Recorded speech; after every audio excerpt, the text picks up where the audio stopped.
he wants from his cabinet and from his other advisors without disclosing that to anybody, including, as a matter of fact, the Congress.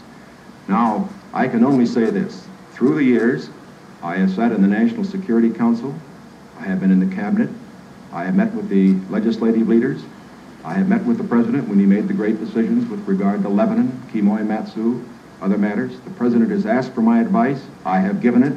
Sometimes my advice has been taken, sometimes it is not.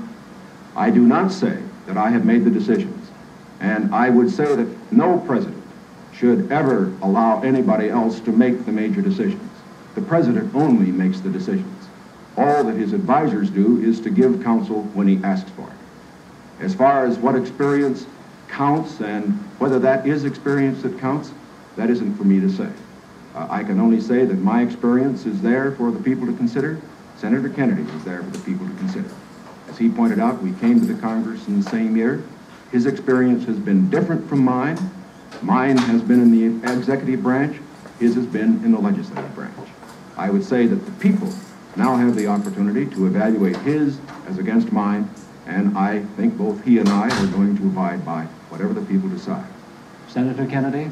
Well, I'll just say that the question is of experience, and the question also is what our judgment is of the future, and what our goals are for the United States, and what ability we have to implement those goals. Abraham Lincoln came to the presidency in 1860 after a rather little-known session in the House of Representatives, and after being defeated for the Senate in '58 and was a distinguished president. There is no certain road to the presidency. There are no guarantees that if you take one road or another that you will be a successful president. I have been in the Congress for 14 years. I have voted in the last 8 years. And the Vice President was presiding over the Senate and meeting his other responsibilities. I have met decisions over 800 times on matters which affect not only the domestic security of the United States, but as a member of the Senate Foreign Relations Committee. The question really is, which candidate and which party can meet the problems that the United States is going to face in the 60s?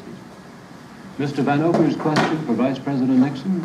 Mr. Vice President, in one of your early